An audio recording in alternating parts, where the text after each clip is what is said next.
I expressly do not consent to this court's jurisdiction and do not. Well, then you are not a named party. So if you're not consenting to this court's jurisdiction, sit down.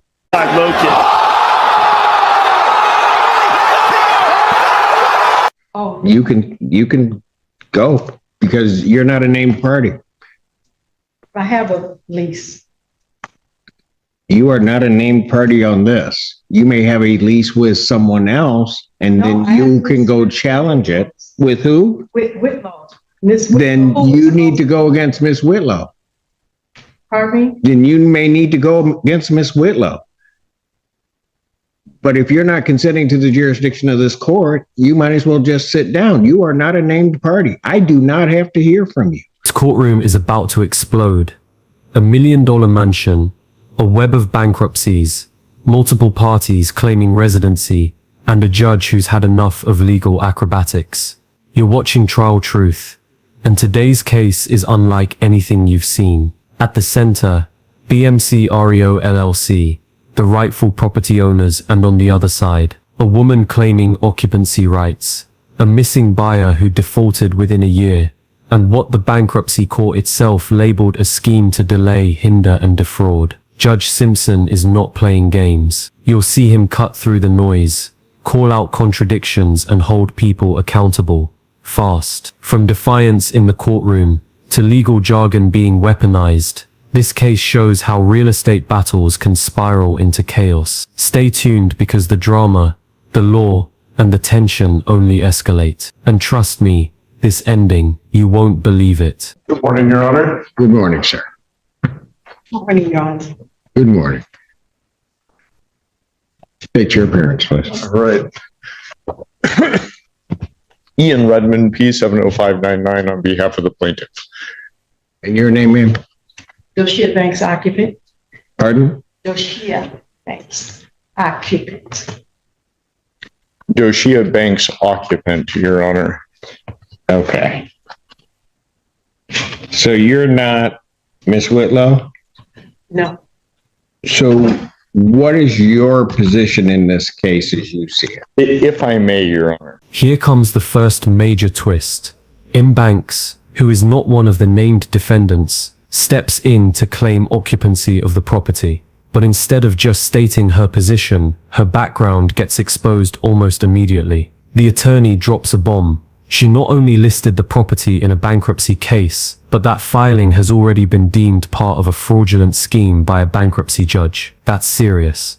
The legal system doesn't use phrases like scheme to delay, hinder, and defraud lightly. For a bankruptcy judge to say that tells us this is bigger than a simple misunderstanding. It's a pattern. Here's the kicker. This isn't just about who lives in the house. It's about whether the court is being manipulated. Ever seen someone weaponize technical filings to block an eviction? You're watching it happen. Do you think the court should consider her lease valid if the bankruptcy court already found fraud in the process?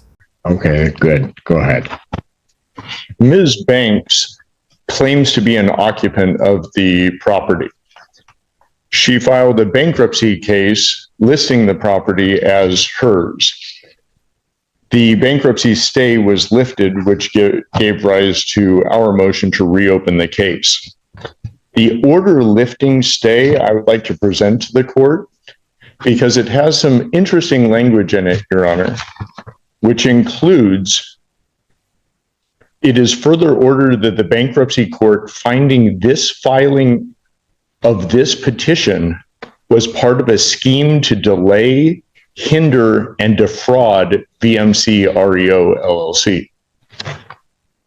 Additionally, Your Honor, the bankruptcy court ordered, let me see, notwithstanding Rule 4001A3, a bankruptcy rule, Right. creditor VMC REO LLC may execute on its order immediately. The order shall be binding and effective despite any conversion of this bankruptcy case to a case under any other chapter of Title 11 of the United States Bankruptcy Code. Further, that the recording with the appropriate governmental entity of this order shall constitute a bar to refiling any case under any chapter of Title 11 of the United States Code as to the property located at 5779 Pinecrest Estates Drive, Ann Arbor, Michigan. Wow. The property in this case. A debtor in subsequent case under this title may move from relief from this order based upon a change of circumstances or for good cause shown after notice and hearing. Said bar shall be for 2 years from the entry of this order or until such time creditor relinquishes their rights to the property. This order came out June 24th of this year. I have a copy for you. All right. Thank you. I will note, Your Honor, that Ms. Banks has filed an appeal of that order in the federal Eastern District of Michigan. That appeal is pending, but the status quo as of right now is that there is no stay, and that order lifting stay holds until such time as the appellate court does something. This moment clarifies why Judge Simpson is so stern. The plaintiff's attorney lays out that no legal stay is currently blocking action. Even though an appeal was filed, the appellate court hasn't granted a stay, meaning the eviction can legally proceed.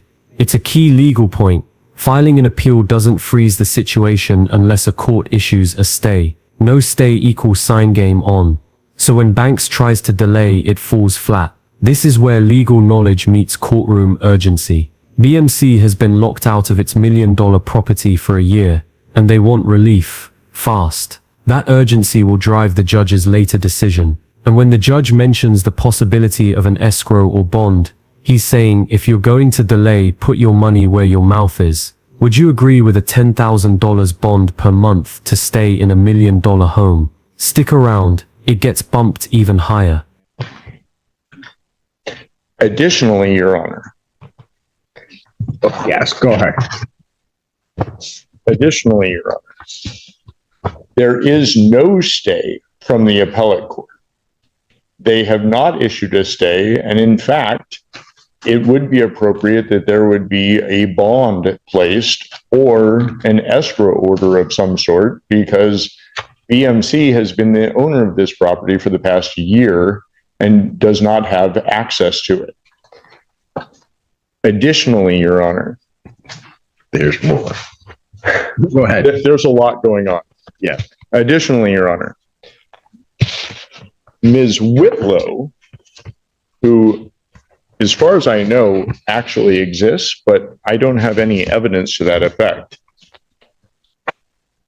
has not appeared in any hearings in this court, did not appear for her deposition that she was noticed for in the federal case, and in a federal case, the federal court issued a show cause order to Ms. Whitlow that she had to present certain documents from this court, which she failed to do. Her deadline to do so was, I believe, July 3rd. Let me confirm that. Oh no, July 10th. And she did not supply any of those documents. I can present that show cause order if you would like. I don't know that I need that, because Okay. I'm not. The reason that I mention all of this, Your Honor, Yeah, go ahead. is that this is $1 million house in Ann Arbor that Ms. Whitlow purchased with a mortgage and less than a year later defaulted. The foreclosure went through, the sale occurred, the redemption period expired, and we came forward to evict. Since then, there have been multiple bankruptcies. Ms. Whitlow filed 2 different bankruptcy cases. A young man who apparently lives in Arizona filed a bankruptcy case and listed this property as his residence. Ms. Banks has filed a bankruptcy case and listed the property as her residence. It should also be noted that Ms. Banks was a bankruptcy preparer and has been forbidden from the bankruptcy court from preparing bankruptcies for anyone other than herself.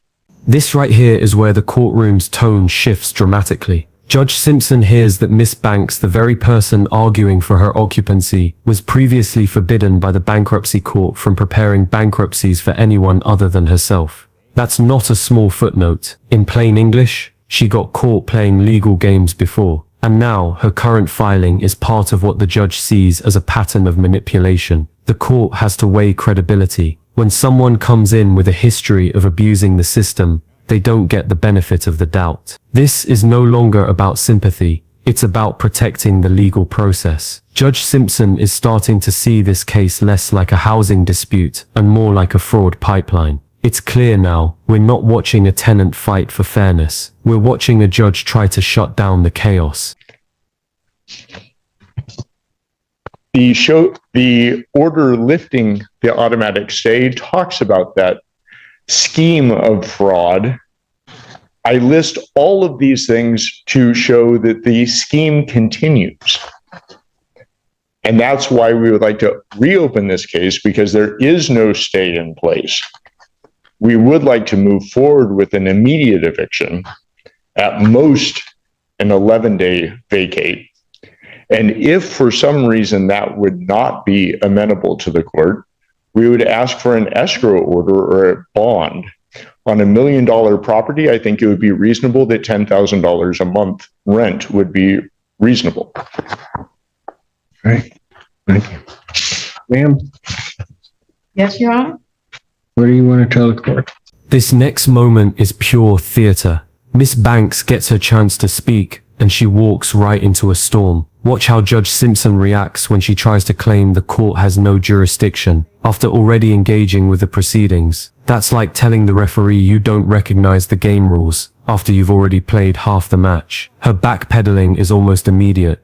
I recant, she says, but the damage is done. Courts don't appreciate strategic flip-flopping. You can't reject the court one moment, then beg for its help the next. The judge calls it out directly. It doesn't work that way, and he's absolutely right. This moment sets a clear tone. You can't game the system here. Should judges allow people to reverse their stance mid-hearing, or does that open the door to manipulation? Well, just for 60 seconds, and then I wrote something up because I am nervous, quite nervous.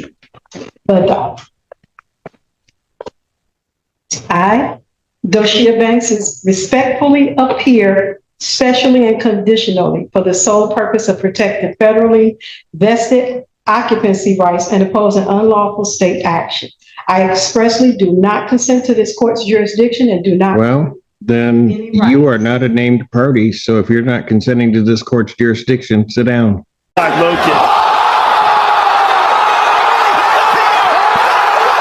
Oh, You can go because you're not a named party. I have a lease. You are not a named party on this. You may have a lease with someone else, and No, then I have you a can lease go with- challenge it. With who? With Whitlow. Miss Then Whitlow. you need to go against Miss Whitlow.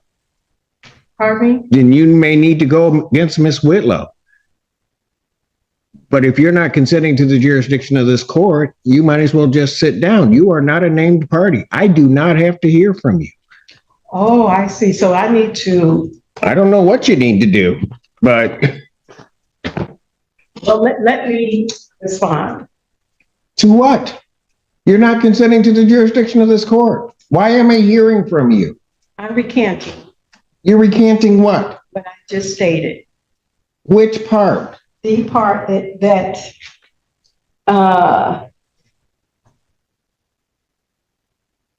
I stated that I'm not, oh, I lost my spot, not consenting to this court's jurisdiction. So I'm going to recant that So you are consenting to this court's jurisdiction? at this moment. Oh, Well, no, it doesn't work that way. You don't get to say, well, now it's okay, and then not later say no. okay. You know what? Here's the problem. You've not filed anything with this court. No. So I don't know why, on those grounds, why I'm hearing from you.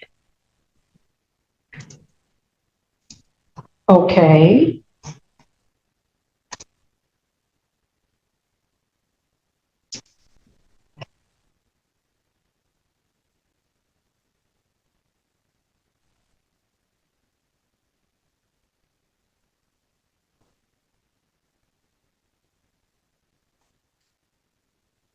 If I may, I do have time, I do believe, to go file an answer and counterclaim. I was just led under An false answer and counterclaim to what?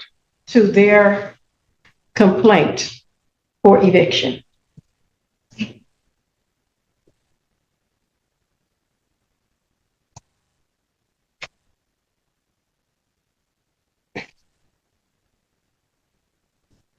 You have a lease allegedly, with Miss Whitlow. Correct. This section is a legal maze, but it's crucial. Judge Simpson is trying to explain a fundamental legal concept, privity of contract. It means there's no direct legal relationship between the plaintiff and Banks, because her lease, if it exists, is with someone else. Miss Witt. So even if Banks believes she has rights, she's barking up the wrong legal tree. She needs to go after the person she signed a lease with, not the party trying to reclaim ownership. The judge is practically spelling it out. If I grant eviction, you still have a claim, but only against your landlord, not the plaintiff. Legal clarity like this is gold for viewers. It shows how rights and remedies are separate issues. Just because you have a lease doesn't mean you can block eviction, not if the true owner had nothing to do with it. Then that is who you need to pursue it against, Okay. And or whatever the heck you're doing. Because there is no privity of contract to the extent there would be, or relationship as between the plaintiff in this case and you. okay, I'm not really understanding, but Well, let me put it a little bit more simply. If I grant the relief of the plaintiff in this case and grant an order of a judgment and an order of eviction in 10 days, okay, any claim of your interest in that property, you have to go after the Whitlows because that's the only person you have a contract with. Allegedly have a contract with. okay. No, there is an actual contract. I don't know that, ma'am. We've actually been. I don't know that. Okay. I know you don't know that 'cause it's not before you. Correct. I see. I see. So basically the notice of removal that the Whitlows did, They are not here. I don't know. I have documents that they filed with this court that are not signed. So I don't have to accept them. She has not appeared before this court, or they have not appeared before this court. And so as far as I'm concerned, any relief they're requesting, I can, and as of right, ought deny, and it should be denied also on the merits of whatever their motion is. But I can deny it because they're not here. okay.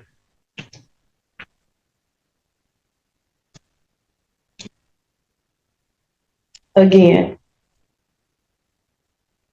stating to me, I want to make sure I'm clear that my issue is with the Whitlows, not with VMC. Ma'am, I am not giving you legal advice. No, I You're don't- telling me that you have a contract. I do not know that you have a contract, but if you wish to enforce that contract, that's who you're going to have the issue with.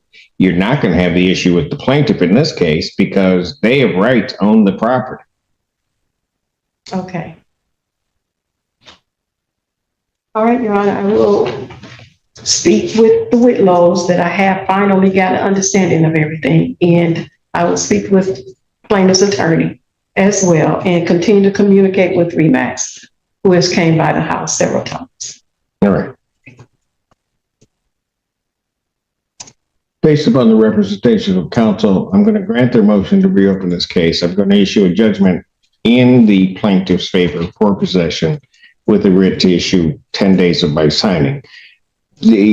Should the matter be appealed, also contained in that judgment and order, the appeal bond, I would set at this time at a rental rate or a rate, and I have looked at the property which is involved in this matter, and it is a significant property. I don't think the $10,000 a month quite does it based upon my calculations. So any appeal bond would be set in the amount of $15,000 per month that would need to be paid to maintain the appeal. Boom. Judge Simpson just raised the bond requirement to $15,000 per month, and you could hear the temperature in the room rise. Let's unpack that. If Banks or the Whitlows want to appeal, they now need to pay up, not the $10,000 the plaintiff suggested, but $15,000 a month to stay in the property during the appeal. This is how the legal system balances fairness and accountability. Want to keep delaying eviction? Then compensate the rightful owner during the delay. And when Banks tries to object, the judge shuts it down instantly. I don't believe you have standing. He's saying, you're not a party to this case, so you don't get to challenge my order. It's another reminder that courtroom rights don't come from volume, they come from legal standing. And in this case, Banks has none. This is the moment Judge Simpson takes full control. Thank you, Your Honor. All right. I will prepare that and present it to you this morning. May I say something? Our lease payments was not that high at all. I'm not sure what her mortgage payments were. That was not our amount we paid. Then I'll tell you what. If the Whitlows wish to come and object to my order of $15,000 as an appropriate bond, they may do so. I do not believe that you have standing to object to the court's order.